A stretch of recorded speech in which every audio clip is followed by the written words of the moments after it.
नमस्कार दोस्तों, NI30 study में आपका स्वागत है। आज हम इस वीडियो लेक्चर के अंदर में क्लास टेंथ के बहुपद चैप्टर का जितने भी क्वेश्चन है उस सारे क्वेश्चन को एक एक करके सॉल्व करेंगे। एक ही वीडियो लेक्चर में हमारा पूरा क्लास 10th के जो पहला चैप्टर है उन सारे को सॉल्व करेंगे। तो यदि आप लोग नए हैं मेरे चैनल पे तो आप मेरे चैनल को सब्सक्राइब कर दीजिए। और हमने इससे पहले इसका थ्योरी बोर्ड पे बताए थे, बट पूरा क्वेश्चन जितना क्वेश्चन है NCERT में उतना क्वेश्चन बोर्ड पे सॉल्व करना मुश्किल हो रहा था, इसलिए मैंने एक कॉपी पे सॉल्व करके सारे क्वेश्चन को आपको इस वीडियो के माध्यम से वो सारे क्वेश्चन का सॉल्यूशन बता रहे हैं। तो ठीक है, आइए बढ़ते हैं हम इस लेक्चर में। हमारा पहला क्वेश्चन यहाँ से स्टार्ट होता है दोस्तों। हमारा पहला क्वेश्चन में दिया हुआ है निम्नलिखित संख्याओं का महत्तम समावर्तक यानी कि HCF ज्ञात करने के लिए बता रहा है। उसमें भी वो कौन सा विधि होना चाहिए? यूक्लिड विभाजन एल्गोरिथम प्रयोग करके, मतलब यूक्लिड विभाजन का प्रयोग करके आपको इस क्वेश्चन को सॉल्व करना है। तो दिया हुआ क्या है? 135 और 225। तो 135 और 225 का ही यूज करना है, क्योंकि ये क्वेश्चन में पहला क्वेश्चन ये हो गया, दूसरा क्वेश्चन है और तीसरा क्वेश्चन है। इस क्वेश्चन का हमने इस वीडियो में दूसरे तरीक़ा से भी सॉल्व किया है, और हमने आप लोगों को पहले ही जब बोर्ड पे आप लोगों को बताए थे पहला चैप्टर को, तो उसमें हम दूसरे तरीक़ा से सॉल्व किए थे। तो पहले जो बताए हैं वो भी सही है और आज जो इसमें बता रहे हैं वो भी सही है। और हमारा ये वीडियो बहुत ही इंपॉर्टेंट होने वाला है, क्योंकि इस कॉपी पर जिस प्रकार से सॉल्व किए हम क्वेश्चन को, उसी प्रकार से यदि आप बिहार बोर्ड में सॉल्व करते हैं क्वेश्चन को तो आपको फुल मार्क मिलेगा। तो आइए इस क्वेश्चन का आंसर देखिए। पहला क्वेश्चन जो दिया हुआ है 135 और 225, इसका एक सूत्र भी आता है एल्गोरिथम का, यानी कि यूक्लिड विभाजन का, जो होता है A बराबर BQ प्लस में R, यही सूत्र होता है। तो इस सूत्र में बैठा करके इस क्वेश्चन को हम सॉल्व किए हैं। देखिए कैसे, देखिए क्वेश्चन में दिया है इस क्वेश्चन का आंसर। हमारा ये पहला एक्सरसाइज का पहला क्वेश्चन है। देखिए क्या दिया हुआ है, जो बाद में दिया हुआ है ये और ये, इन्हीं दोनों का यूज करना है।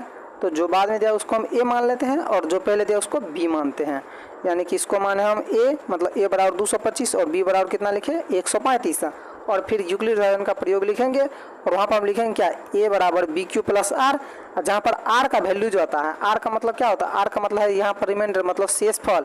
एक है यहाँ पर, एक है भाज, दूसरा है भाजक और तीसरा है शेषफल, क्योंकि यही तीनों मिलकर के तो एक भाग मतलब वही एक प्रकार से भाग बोलिए, या दूसरे भाषा में हम उसको HCF बोलते हैं। तो HCF में वही होता है, स्टेप बाय उसको सॉल्व करते हुए आते हैं।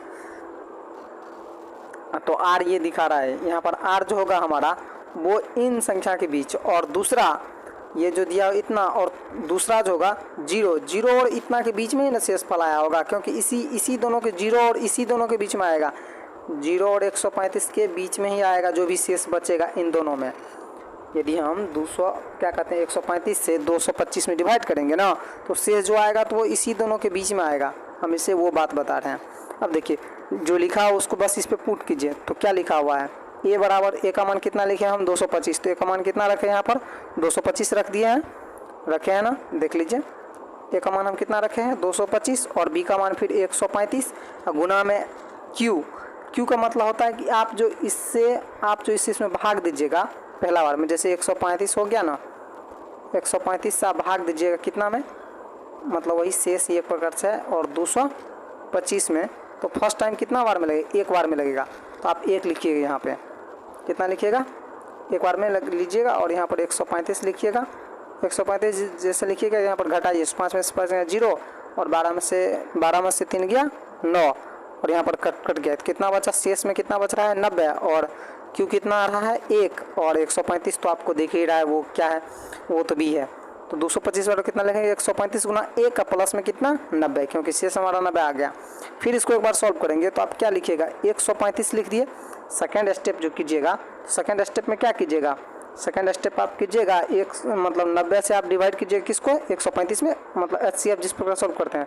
फिर देखिए फिर कितना लिखेंगे, फिर लिखेंगे हम 90, क्योंकि 90 बचा था शेष में, तो 90 से कितना में डिवाइड करेंगे 135 में। 135 जैसे ही डाले फर्स्ट एक बार में लगेगा, 90 डालेंगे और फिर से इसको घटा लीजिए, 5 बचा, 13 में से 9 कितना बचा 4, तो फिर कितना लिखेंगे 90 गुना 1 का प्लस में 45, तो वही लिखे हैं 90 गुना 1 प्लस में 45 लिखे हैं ना ऊपर स्टेप, ये 90 गुना 1 प्लस में 45 ये लिख दिए।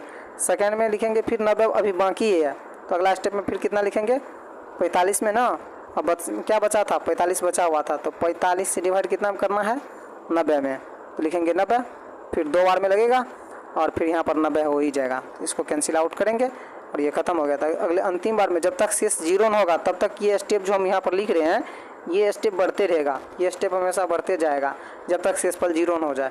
तो फिर क्या लिखेंगे 45 गुना 2 और शेष में क्या बचा 0, इसलिए हम यहाँ तक लिखे हैं। ठीक, उसके बाद इसका जो वैल्यू आएगा तो लास्ट में जिससे लगा हुआ है ना, अंतिम में किससे लगा था, इसमें जो भाग लगा था अंतिम में वो कितना से लगा था 45 से, अंतिम में ये संख्या डिवाइड जो हो गया था, तो ऐसे अब इसका वैसे भी निकलेगा तो आपको कितना मिलेगा 45 मिलेगा। और इस प्रकार से सॉल्व करते हैं तो उस प्रकार से भी इसका आंसर कितना मिलेगा 45 मिलेगा। तो हमने पहला क्वेश्चन को किस प्रकार सॉल्व किया वो आपको बता दिए हैं, और सेकंड क्वेश्चन को आपको देख लीजिए आंसर कितना है, फिर वही स्टेप जो स्टेप आपको बताए हैं सेम स्टेप आप यूज कीजिएगा। 196 दिया हुआ है और 38,220 दिया हुआ है, तो फिर आप इसे इसमें डिवाइड कीजिएगा, तो इसको आप ए मान लीजिएगा और इसको मानिएगा बी, और फिर वही सेम तरीका अपनाइएगा और इस क्वेश्चन को आप सॉल्व कर लीजिएगा। इस क्वेश्चन मेरे ख्याल से फर्स्ट टाइम 96 से 96 गुना मतलब 196 गुना 195 कीजिएगा तो आपको आंसर इतना ही जाएगा। तो शेष इसका बचता है नहीं, तो फर्स्ट टाइम जितना से लग रहा है उतना ही, तो इसका फर्स्ट में ऐसे कितना आ जाएगा 196 आ जाएगा। तो ये हो गया आपका क्वेश्चन सेकंड।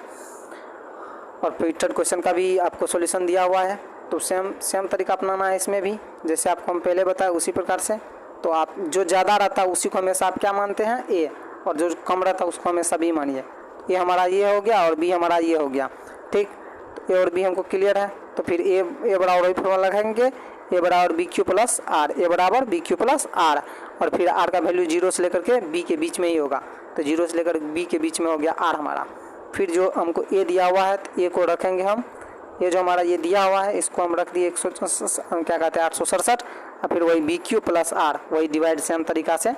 इससे जब आप इसमें डिवाइड कीजिएगा ना, मतलब 225 से आप 867 में, तो एक बार में या जो कितना बार में भी लगेगा, तो फर्स्ट टाइम आपको 3 बार में लगेगा और शेष में 102 बचेगा। फर्स्ट टाइम कितना से लगेगा, कितना बार में लगेगा, फर्स्ट टाइम आपको 3 बार में लगेगा और शेष में 102 बचेगा। सेकेंड टाइम जब फिर कीजिएगा 225 जब बचा वहाँ पे, फिर 225 में आप डिवाइड कितना से कीजिएगा 102 से जब कीजिएगा ना वो 2 बार में लगेगा, मतलब सॉरी यहाँ पर हम कुछ गलत बोल दिए। यहाँ पर जो है आप जैसे कीजिएगा, हम एक बार बता ही देते, जैसे लिखा हुआ है 225 से कितना में 867 में कीजिएगा, तो इसको सॉल्व करके लाइएगा ना, तो इसमें सबसे पहले लगेगा 3 बार में, कितना बार में 3 बार में, और यहाँ पर जो सॉल्व करके जितना भी आएगा उसमें शेष बचेगा आपको 102, सही ही बोले थे, कोई दिक्कत नहीं है। फिर 102 से आप डिवाइड कीजिएगा कितना में 225 में, यहाँ पर 5 भी लिखना था दोस्तों। फिर आप इसमें डिवाइड कीजिएगा तो वो कितना बार में लगेगा 2 बार में, फिर उसमें शेष कितना बचेगा 51, फिर 51 से डिवाइड कीजिएगा 102 को फिर 2 बार में लग ही जाएगा। तो इसका HCF अंतिम में कितना से लग रहा था 51 से लग रहा था, इसलिए इसका आंसर कितना हो जाएगा 51। ठीक, आइए हम सेकंड क्वेश्चन पे आते हैं। ये हो गया हमारा क्वेश्चन फर्स्ट। अब आते हैं हम सेकंड क्वेश्चन पे। सेकंड क्वेश्चन पे हमारा ये क्वेश्चन रहा हमारा सेकंड क्वेश्चन में दिया हुआ है, बोल रहा है क्या, इस टाइप का क्वेश्चन बिहार बोर्ड में कभी कभी आ जाता है, वैसे ये क्वेश्चन नहीं भी आ सकता है और आने का चांस रहता है, लेकिन इससे पहले जो बताया वो क्वेश्चन 100% आता ही उस टाइप के, ये क्वेश्चन उस टाइप से रहेगा ही आपको बिहार बोर्ड में। तो यहाँ पर दिया हुआ है क्वेश्चन दे रहा है, दर्शाइए कि धनात्मक विषम पूर्णांक इतना और इतना के रूप का होता है। बोल रहा है कोई विषम पूर्णांक जो होता है, मतलब कोई विषम संख्या जो होता है वो ऐसे और ऐसे रूप में हो सकता है, 100% हो सकता है दोस्तों। क्यों नहीं हो सकता है, क्योंकि आपको पता है कि किसी भी संख्या में, यानी किसी भी संख्या ऐसे मत बोलिए, मतलब किसी सम संख्या में कोई विषम नंबर अगर आप जोड़ दीजिएगा तो वो विषम संख्या ही बनेगा। जैसे आपको हम बोल देते हैं 2 में आप कोई विषम संख्या जोड़िए, जैसे बोल देते हैं आप 3 विषम संख्या है ना, देखिए गौर से इसको, तो ये क्या बन रहा है 3 2 5, तो क्या बन रहा है विषम बन रहा है। तो वही क्वेश्चन बोल दिया कि किसी भी, यहाँ पर जो क्वेश्चन दिया हुआ है क्वेश्चन में इतना और इतना, मतलब 6q + 1 6q + 3 और 6q + 5 एक विषम पूर्णांक बन सकता है। हाँ बन सकता है। तो आप इसको पहले स्टेप में लिखे, हम क्या लिखे हैं देख लीजिए, लिखा हुआ है माना कि 2 धनात्मक पूर्णांक a और b के लिए यूक्लिड विभाजन का परिमेय का प्रयोग करते हैं।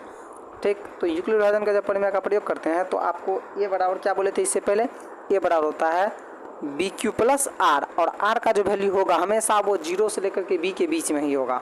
ठीक, और बी बराबर कितना था, मतलब उसमें जो इस क्वेश्चन में आप देख लीजिए, क्वेश्चन में जो दिया है, देखिए यहाँ पर आपको ए तो पता नहीं था तो उसको ए मान लेते हैं, और लेकिन यहाँ पर जो हम लिखते हैं कि क्या लिखते थे कि मतलब ए बराबर लिखते थे बी क्यू प्लस में आर, तो क्यू तो आपको मिला हुआ है ना, क्यू कितना है 6 है, सॉरी क्यू तो क्यू के बराबर है, बट बी कितना मिल रहा है, बी आपको 6 मिल रहा है। फिर इसमें देखिए बी कितना मिल रहा है, 6 मिल रहा है। फिर इसमें देखिए बी कितना मिल रहा है, 6 मिल रहा है।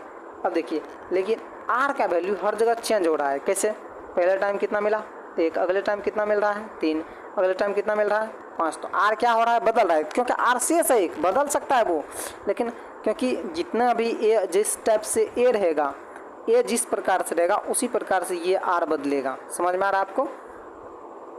अब देखिए नीचे में आर का वैल्यू क्या सब आ सकता है, वही लिखे हैं। आर का वैल्यू 0 भी आ सकता है, शेष नहीं भी आ सकता है, 1 भी आ सकता है, 2 भी, 3 भी, 4 भी, 5 भी, तो हम 5 तक लिए हैं मैक्सिमम। इससे आगे आर का मान पहले टाइम कितना रख सकते हैं आप, 0 रखिएगा, उसमें आपका आर का वैल्यू कितना रखिएगा, आर का वैल्यू सबसे पहला टाइम आपको कितना रखना है 0। आर का वैल्यू जैसे ही 0 रखिएगा तो पहले टाइम में आपको क्या मिल जाएगा, तो 0 जैसे रखेंगे तो क्या मिलेगा 6Q, फिर आर का वैल्यू 1 रखेंगे तो क्या मिलेगा 6Q प्लस 1, अगले टाइम फिर 2 रखेंगे तो 6Q प्लस 2, अगले टाइम रखेंगे 3, आर का वैल्यू कितना रख रहे हैं 3, तो फिर 6Q प्लस में 3, फिर अगले टाइम 4 रखेंगे आर का वैल्यू, तो फिर क्या हो जाएगा ए बराबर 6Q प्लस में 4। इसी प्रकार से आगे बढ़ेंगे, 5 तक हम लिखेंगे, 5 तक लिखे हैं। अगला फिर क्या हुआ, फिर आप ए, तो ए आप जो ए जो वो बना है तो वो एक विषम संख्या होगा। क्यों विषम संख्या होगा, क्योंकि उसमें एक विषम नंबर हम ऐड कर रहे हैं, एक प्रकार से विषम नंबर ऐड कर रहे हैं ना। विषम नंबर यदि हम ऐड कर रहे हैं वो क्या बनेगा, विषम संख्या। आप देखिए उससे पहले आप 6Q में 0 जोड़े थे, तो क्या वो सम संख्या वो विषम हुआ, नहीं, क्योंकि 0 एक क्या है, 0 एक सम संख्या है। अगर 0 भी विषम संख्या होता ना, वो भी विषम संख्या, तो 0 तो विषम संख्या होता नहीं, 0 क्योंकि सम है, इसलिए वो विषम संख्या हुआ नहीं। लेकिन 1 से लेकर के 5 तक हम इधर जो आए हैं ये सब आपका क्या है, विषम है, इसलिए ये जो बना वो विषम हो रहा है। तो यहाँ तक हम लिखे विषम संख्या, और आगे जो स्टेप लिखे हैं वो भी आप पढ़ ही लीजिए। क्या लिखे हैं हम जो लिखे हैं हम किसी भी धनात्मक पूर्णांक को 6Q प्लस इतना और इतना और इतना के रूप में व्यक्त कर सकते हैं। यहाँ पर ये स्टेप 6Q लिखना ये गलत हो सकता है, ये गलत है, इसको आप मिटा दीजिएगा, कोई दिक्कत नहीं। क्या लिखेंगे 6Q प्लस 1, 6Q प्लस 3 और 6Q प्लस 5 के रूप में व्यक्त कर सकते हैं। क्यों, क्योंकि ये जो लिखा जाएगा ये हमारा क्या होगा, एक विषम पूर्णांक होगा, ये गलत है, ठीक है, उससे लिखा चला गया होगा, जैसे हम इस स्टेप में से पहले लिखे दिए थे इसलिए हमने भूल से लिख दिया, इसके लिए कोई सॉरी। ठीक, तो आप देख लिए किस टाइप से सॉल्व करना है। तो आइए हम अगला क्वेश्चन में बढ़ते हैं। अगला क्वेश्चन हमारा इस प्रकार से होगा। अगला क्वेश्चन में बता रहा है आपको, ये क्वेश्चन भी आसानी है।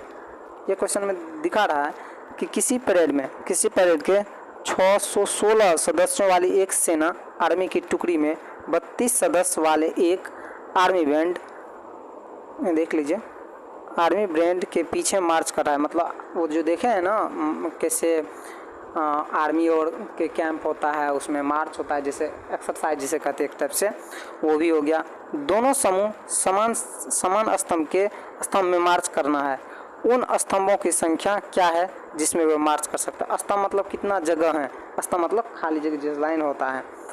तो देखिए, तो वो जो पहले दिया है उसको मानेंगे, जो ज़्यादा अर्थ हम आपको पहले ही बोल देते उसको मान ले हम ए, और सेकंड वाला क्या मान लिए बी, और यूक्लिड विभाजन का परिमेय का प्रयोग करेंगे। यूक्लिड विभाजन का परिमेय का प्रयोग करेंगे और जो हमको जिससे वो विभाजित हो जाएगा, मतलब एचसीएफ निकालेंगे एक प्रकार से।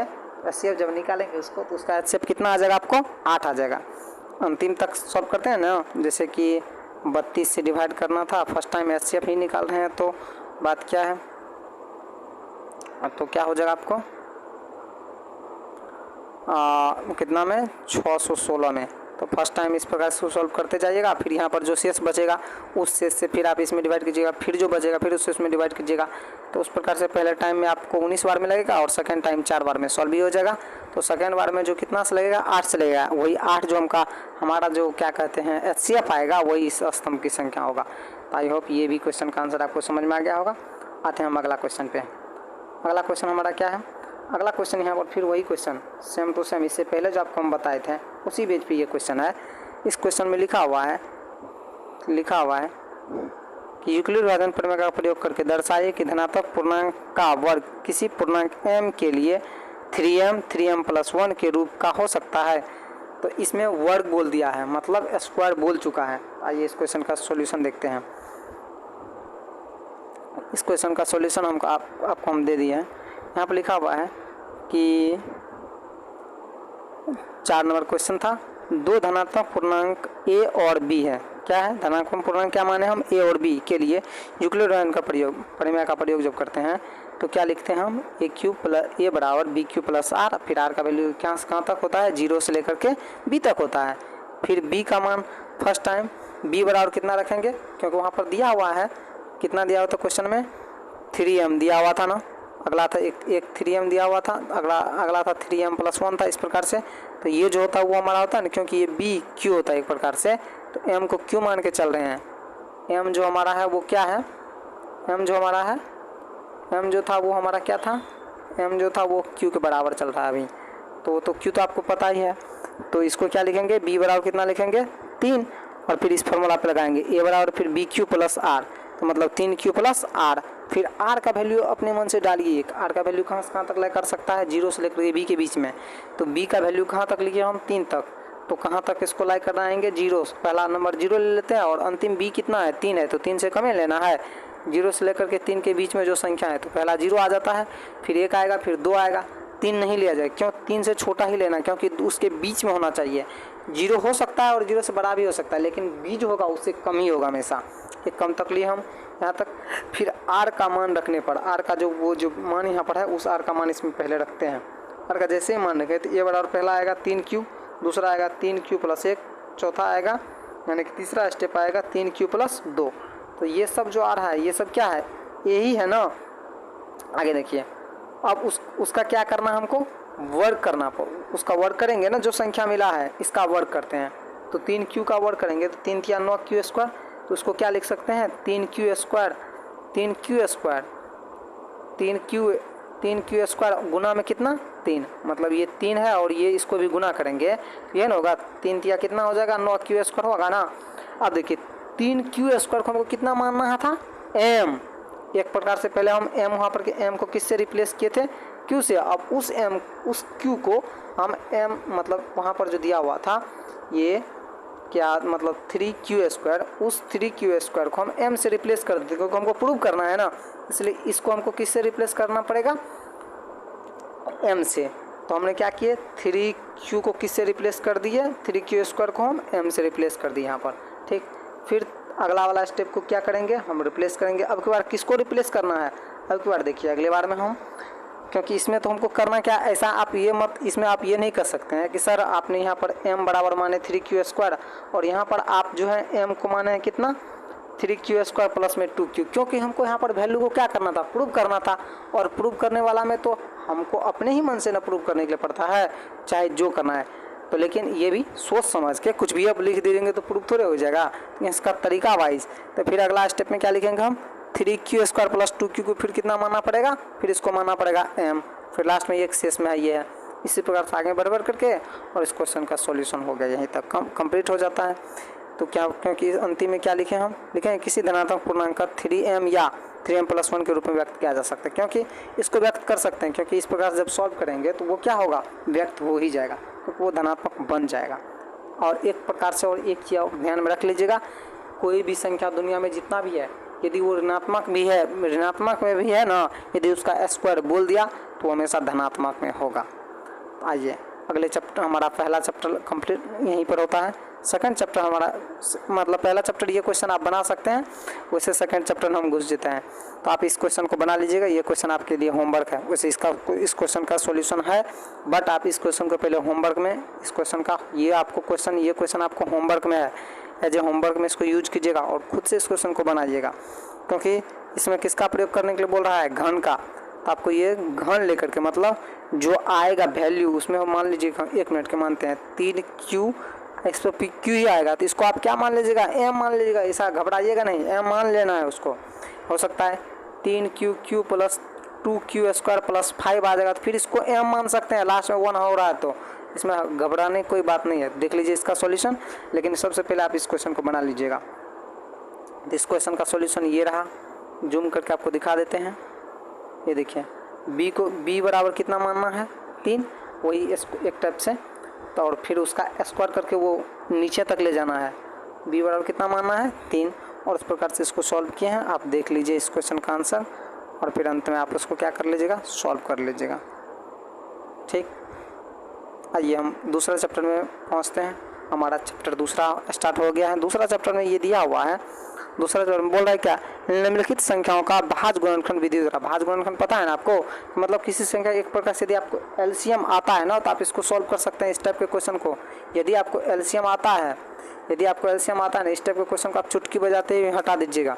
जैसे हो गया 140 दिया हुआ है, तो 140 का पहला आपको करना क्या है, 140 का क्या करना है, गुणनखंड करना है। गुणनखंड मतलब एक प्रकार से एलसीएम करते हैं। सबसे पहले छोटा नंबर कौन सा हो, 2, तो सबसे पहले कितना से लगाएंगे, 2 से कितना बार में लगेगा, 70 बार में।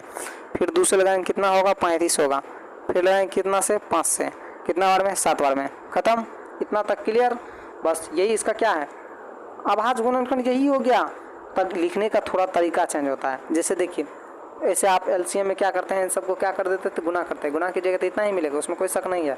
बट हमको करना क्या है, अब देखिए 2 क्या गो है, 2 गो है, तो 2 का पावर कितना लिखेंगे, 2 गुना। 5 क्या गो है, 1 गो है, तो गुना करेंगे 5। फिर 7 क्या गो है, केवल 1 है, फिर 7 1 गो। बात खत्म। सॉरी दोस्तों, 1 मिनट, कोई इशू आ रहा है लगता है। हाँ, तो हम कहाँ थे, हम थे 140 का जब गुणनखंड कर रहे थे, तो ये हो गया इसका गुणनखंड। फिर हो गया ये, इसको लिख देंगे। तो देखिए आप क्वेश्चन कैसे सॉल्व किया है, तो 140 का गुणनखंड करके इतना आएगा, ये आएगा है ना, आपको ये पता है, फिर भी हम बता रहे हैं आपको, इतना तो आएगा।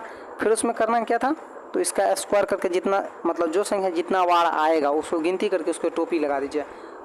समझ में आ रहा है। फिर देखिए इसमें 2 कितना बार था, 2 बार 2 था, 2 बार 2 किए। फिर 3 कितना था, 1 बार, तो 1 बार लिखे, फिर 13 था। यही इसका आंसर हो गया। फिर सेकंड में देखिए, 3 क्या गो है, 2 गो है, तो कितना लिखे हैं, 3 की पावर 2। फिर देखिए थोड़ा जूम आउट कर देते हैं। देखिए फिर देखिए 3 2 गो था, तो 3 की पावर 2 दिए। फिर 5 2 गो था, 5 की पावर 2 दिए। फिर 17 1 ही था, तो 1 ही दिए। यही नियम है आपको किस चीज़ का, अभाज्य गुणनखंड विधि का। कोई दिक्कत नहीं है, आप इसको सॉल्व कर सकते हैं, आसान है। तो आइए सेकंड क्वेश्चन देखते हैं। सेकंड क्वेश्चन हमको दिया हुआ है, और ये क्वेश्चन सबसे आसान ये क्वेश्चन है। आप देखिए क्या लिखा हुआ है, क्वेश्चन लिखा हुआ है। क्वेश्चन पहले पढ़ लेते, उसके बाद इसका सॉल्यूशन आपको बताएंगे। क्वेश्चन दिया हुआ है, पूर्णांकों के निम्नलिखित युग्मों के महत्तम समावर्तक मतलब HCF और LCM ज्ञात कीजिए। क्या सब निकालने को बोल रहा है, LCM और HCF ज्ञात करना है। इसकी जांच कीजिए, दोनों का गुणनफल, LCM और HCF का गुणनफल। मतलब दो संख्या जो होता है, मान लीजिए पहला संख्या 26, तो इसको मतलब A गुना B बराबर होना चाहिए HCF गुना LCM। यही बोल रहा है ये, HCF और गुना में LCM, ये AB दोनों संख्या गुणनफल बराबर होना चाहिए LCM गुना HCF। समझ में आ गया। तो वही देखिए इसका सॉल्यूशन पहला संख्या कितना दिया हुआ था, एक 26 है, दूसरा कितना था 91। फिर उसका क्या निकालना था, तो इसको निकालने का तरीका पहला वही है, कितना दिया हुआ था, 26 दिया हुआ था, तो 26 का गुणनखंड कीजिए, 2 से लगेगा, कितना होगा 13 गुना 26 करेंगे। देखिए 13 गुना 2 करेंगे तो 26 के बराबर लिखेंगे। फिर 91 है, तो 51 का गुणनखंड कीजिएगा तो 7 से लगेगा, 13 7 91। फिर 13 गुना 7 करेंगे, फिर क्या होगा 91 हो गया। फिर देखिए HCF किसको कहते हैं, जो दोनों में कॉमन रहता है उसी को हम HCF कहते हैं। दोनों में कौन आ रहा है, 13 आ रहा है, दोनों में ये जो 13 है ये दोनों में आ रहा है, तो जो कॉमन आता है वो HCF होता है। बाद बाकी जो संख्या बच जाती है पहले उसको गुना कर दीजिए, जो बाद बाकी संख्या बच गया उसको पहले गुना कर दीजिए और लास्ट में जो एचसीएफ होता है उससे मल्टीपल कर देते हैं। देखिए यहाँ पर कितना है, ये 2 और ये 7 बच गया था, तो 2 और 7 लिखे और एचसीएफ जो बचा हुआ था 13 उससे फिर मल्टीपल कर दिया और इसको जो गुना कीजिएगा तो वो आपको क्या मिलेगा, एलसीएम मिलेगा। जांच करने का तरीका क्या है, जांच करने का इसका तरीका है कि 26 और 91 को गुना कर लीजिए। देखिए जांच करने का तरीका क्या बोले हम, 26 और 91 गुना कर लीजिए और एलसीएम जितना आया आपको, एलसीएम कितना आया था, एलसीएम आपको आया था 182 और एचसीएफ कितना आया था, पीछे से हमको एचसीएफ कितना मिला था, एचसीएफ मिला था 13, क्योंकि 13 ही था जो कॉमन आ रहा था, 13 ही था जो कॉमन आ रहा था। तो 13 गुना 182 करेंगे तो कितना मिलेगा 2366 और 26 गुना 91 करेंगे तो वो भी कितना मिलेगा 2366। जब दोनों बराबर हो गया तो वही हमारा प्रूव हो जाता है, जांच हमारा वहीं पर क्लियर हो जाता है। ठीक, तो आई होप ये भी क्वेश्चन आपको समझ में आया। इस टाइप का जो भी क्वेश्चन आएगा उसको सॉल्व कीजिएगा, क्योंकि इस टाइप के क्वेश्चन बिहार बोर्ड में बार बार आते हैं। ठीक, आइए दूसरा क्वेश्चन पे आते हैं। दूसरा क्वेश्चन का सॉल्यूशन हम दिखाते हैं सिर्फ, क्योंकि हमने इस टाइप का क्वेश्चन जो भी था उसको क्लियर ही कर दिया। देखिए पहला क्वेश्चन, इसमें क्वेश्चन सेम टू सेम बात दिया हुआ है ना, ये हो गया आपको बड़ा संख्या तो इसका भी गुणनखंड करेंगे, इतना आएगा गुणनखंड, फिर दूसरा कितना दिया है 92 दिया हुआ है, फिर इसका गुणनखंड करेंगे जैसे हो गया। तो देखिए इसमें करना क्या, देखिए आपको बोले एचसीएफ का मतलब क्या होता है, कॉमन। देखिए यही सिर्फ 2 था जो कॉमन आ रहा है, देखिए इधर और कोई कॉमन आ ही नहीं रहा है, नहीं आ रहा है तो एचसीएफ में कितना जाएगा 2, बाद बाकी जो बच गया सबको गुना कीजिए। बाद बाकी कौन कौन बच जाता है, बाद बाकी बच गया 3 बच गया, 5 बच गया और 17 बच गया। तो 3 5 17 लिखे, फिर बचा 2 और 23, तो 2 लिखे 23 लिखे और सबसे पहले ही यहाँ पर कितना से गुना कर दिया, जो दोनों में रहता है, जो कॉमन आया, जो एचसीएफ है उसको फिर से गुना कर देते हैं, यानी कि 2 कर दिया। फिर हो गया ये गुना करके लीजिएगा तो इतना आ जाएगा, गुना कीजिए कितना आ जाएगा 23,460 आ जाएगा। फिर इसका जांच करने का तरीका क्या होगा, फिर वही एलसीएम और एचसीएफ का गुणनफल, एचसीएफ और एलसीएम का गुना किसके बराबर, दोनों संख्या के गुणनफल के बराबर, दोनों संख्या के गुणनफल के बराबर। ठीक, दोनों संख्या को जब गुना कीजिए कितना मिलेगा आपको, यानी कि एलसीएम कितना मिला था आपको 23,460 गुना 2 करेंगे, मतलब एलसीएम और एचसीएफ को गुणनफल करेंगे। उससे पहले आपको जो संख्या दिया हुआ था वो था, पहला संख्या एक तो दिया हुआ था 510 और दूसरा दिया हुआ था कितना 92। अब इनको जब गुना कीजिएगा, सॉरी इनको नहीं, मतलब इनको जब गुना कीजिएगा तो वो गुना करके कितना आएगा आपको, वो गुना करके आपको देगा, ये गुना करके आपको देगा 46,920 और इसको जब गुना कीजिएगा तो ये भी देगा आपको कितना 46,920। और जब दोनों बराबर हो जाते हैं उसी को हम क्या कहते हैं, प्रूव करना है, जांच करना, बात खत्म। अगला इसी में अगला क्वेश्चन भी आपको दिखा देते हैं और इस क्वेश्चन को आप खुद से सॉल्व कर लीजिएगा। ये हो गया आपको इस क्वेश्चन का भी सॉल्यूशन। ठीक, तो आइए अगला क्वेश्चन पे। अगला क्वेश्चन भी सेम टू सेम है, अगला क्वेश्चन में कुछ भी ज़्यादा नहीं है और ये तरीका है आपको बता देते हैं कि दिया हुआ क्वेश्चन, आभाज्य गुणनखंड विधि द्वारा निम्नलिखित कैल्शियम और एचसीएफ ज्ञात करें। वही आभाज्य गुणनखंड विधि द्वारा, अभी आभाज्य गुणनखंड से पहले बताए ना, जैसे 12 का गुणनखंड कीजिए, फिर 15 गुणनखंड कीजिए, फिर 21 का गुणनखंड कीजिए, तीनों का गुणनखंड करके उसका जो कॉमन पार्ट आएगा वो होगा एचसीएफ, जो बच जाएगा उसको पहले गुना कर दीजिए और फिर एचसीएफ से गुना कर दीजिए, वो जो मिलेगा वो आपको क्या मिल जाएगा, एलसीएम। देखिए इसका सॉल्यूशन, जैसे ही आप 12 को गुना कीजिएगा, किसको 12 गुणनखंड कीजिएगा तो कितना मिलेगा 2 4 और 3, क्योंकि 12 में कितना से लगाएंगे, पहले 2 से लगाइए कितना आता है 6, फिर 2 से लगाइए कितना आएगा 3, 2 गुना 3, ये 2 है, 2 गुना 3, तो वही लिखिए 2 गुना 3, फिर 15 को कीजिएगा तो 3 गुना 5, फिर 21 को कीजिएगा तो 7 गुना 3। अब देखिए इसमें कॉमन पार्ट कौन सा आ रहा है, कॉमन पार्ट में आपको मिल रहा है ये 3, ये जो 3 है ये मिला ना आपको, तो कॉमन पार्ट में आपको ये मिल गया। फिर एचसीएफ तो क्या कहेंगे इसी को, जो कॉमन पार्ट होता है वही ना एचसीएफ होता है, तो एचसीएफ हमारा हो गया 3। फिर एलसीएम कितना बचता है, तो जो बाद बाकी बच गया पहले उसको गुना कीजिए। हम 3 को पहले ही गुना करें, मतलब एचसीएफ को पहले गुना कीजिए या बाद में गुना कीजिए, उससे कोई फर्क नहीं पड़ता है। तो हमने 3 को पहले ही रख दिया, मतलब एचसीएफ को पहले ही रख दिया और जो बाद बाकी बच गया उस सबको गुना कर दिया। मतलब जैसे 2 बच गया, फिर 2 लिखे, फिर 5 बच गया, फिर 5 लिखे, फिर 7 बच गया था 7 लिखे, और इन सभी को क्या कर दीजिए, गुना कीजिए। जब इसको गुना करेंगे तो आपको कितना आंसर आएगा, 420 आएगा। एनसीईआरटी साथ मिला लीजिएगा आंसर।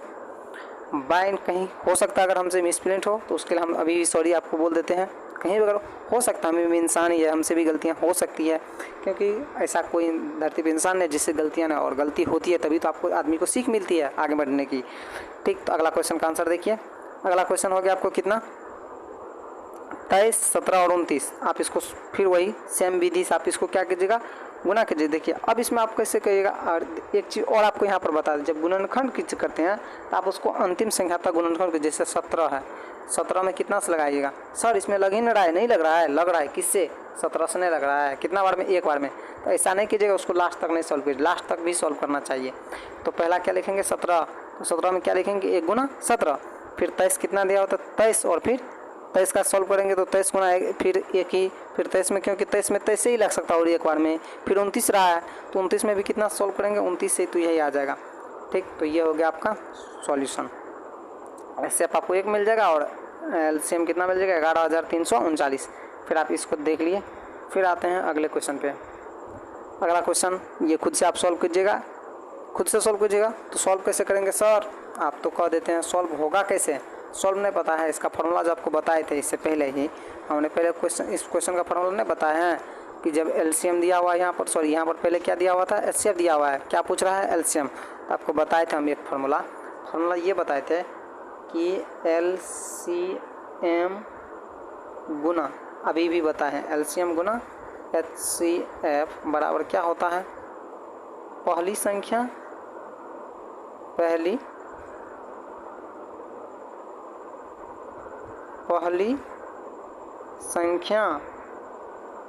गुना क्या बताए थे, दूसरी संख्या होता है ना,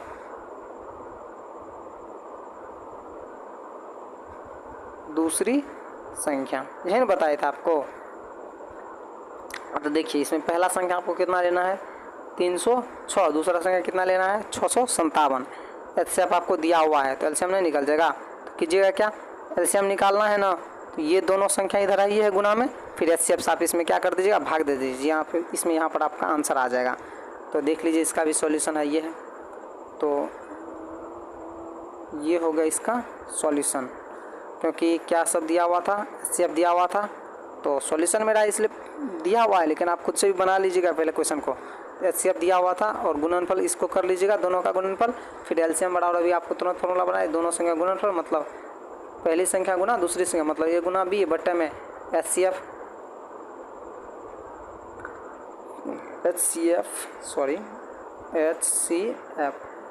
फिर लगाए, और इसका आंसर कितना आएगा आपको 22,338। ठीक, इस क्वेश्चन का भी आंसर हो गया।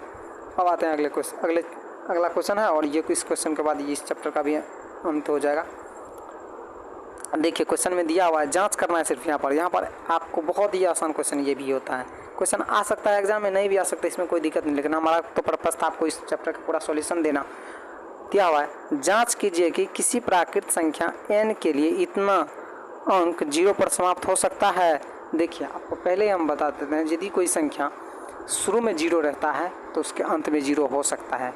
यदि कोई भी संख्या क्यों नहीं, यदि उसके शुरू में अंक, जो अंक लिखा हुआ है इसके अगर शुरू में 0 हुआ है तो ही वो क्या होगा, 0 पे समाप्त होगा, अन्यथा कभी वो संख्या 0 पे समाप्त नहीं होता है। क्यों, जैसे आप लिखिए 6 को ही देख लीजिए, इसी क्वेश्चन में 6 को देखिए, 6 में 0 नहीं है पहले, तो 6 कभी भी आपको 0 पे समाप्त नहीं होगा, लेकिन 6 ये हमारा हमेशा 6 पे ही समाप्त होगा। कैसे, देखिए 6 का एक बार 6 है, दूसरे बार इसको गुना कीजिए 6 से 6 को जब 6 से गुना कीजिए कितना होगा, 6 का स्क्वायर कितना हो जाता है, 6 गुना 6 कितना हो गया 36, फिर 36 का स्क्वायर कीजिए तो फिर अंतिम में 6 आ रहा, उसमें भी 6 के 36, फिर 6, इस प्रकार से ये बढ़ते जाएगा। तो क्या ये संभव हो सकेगा, समाप्त हो पाएगा, नहीं हो सकता है। देख लीजिए इसका सॉल्यूशन लिखेंगे, प्राकृत संख्या n के लिए, n एक प्राकृत संख्या मान लेंगे, या n को यहाँ पर, सॉरी दोस्तों यहाँ पर गलत लिखा हुआ है, प्राकृत की जगह पर आप इसको, हिंदी में था इसीलिए यहाँ पर, इसके जगह पर आप इसको हटा करके यहाँ पर लिखिएगा क्या, पूर्ण लिख लीजिएगा। इस प्राकृत को हटा क्या लिख दीजिएगा, पूर्ण संख्या n के लिए, यहाँ पर प्राकृत को हटा करके आपसे रिक्वेस्ट है, इसको हटा करके, इस प्राकृत को हटा करके आप यहाँ पर क्या लिखिएगा, पूर्ण लिखिएगा। ठीक, और फिर n बराबर पूर्ण संख्या आने का मतलब हो गया 0, 1, 2, 3, 4 जो भी आता है उन सारे संख्याओं को लेकर के आप इस पर बढ़ सकते हैं। जैसे ही बढ़िएगा तो क्या मिलेगा, फर्स्ट टाइम में तो आपको क्या मिलेगा, 6 का एक बार में 6 का किसी भी, और एक चीज़ आप जान लीजिए, किसी भी संख्या पावर में 0 होने पर वो कितना को दिखाता है, 1 को दिखाता है। सेकंड में आप कितना डालिएगा, यहाँ पर एक चीज़ नहीं लिखे, फिर अगला डालिएगा, जैसे 6 के पावर कितना रखेंगे हम, 1, ये तो नहीं होगा। यहाँ पर कितना बोल दिया था आपको, प्राकृत संख्या नहीं, यहाँ पर क्या होगा, पूर्ण संख्या होगा, आपको पहले ही बोल दिए हैं। यहाँ पर पूर्ण होगा, पूर्ण संख्या होगा, यहाँ पर आपको बता दिया हम, यहाँ पर पूर्ण संख्या होगा।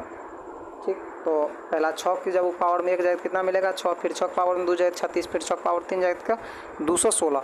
तो लास्ट में ख़त्म कितना सो रहा है, लास्ट में तो पहला बार तो ये 1 से, क्योंकि 6 पावर प्राकृत संख्या रहता था वो मतलब 6 खत्म होता है, लेकिन यदि पूर्ण संख्या तो पहले टाइम में 1 आता है इसके लिए। तो जैसे प्राकृत संख्या की बारी हो गई तो वो चाहे जो भी, जैसे 6 हो गया तो 6 किस पे ख़त्म होगा, 6 पे। 5 है तो 5 किस पे ख़त्म होगा, 5 पे। ऐसा नहीं है कि सभी संख्या उसी पे ख़त्म होगा। अब 1 को लीजिए तो 1 तो एक ही पर, एक क्योंकि 1 पर 50 भी पावर दीजिएगा तो वो 1 पे ख़त्म होता है। बट 2 को लीजिएगा, 2 जरूरी नहीं कि 2 पर ही ख़त्म होगा, क्योंकि 2 का गुणनफल फिर कितना हो जाता है,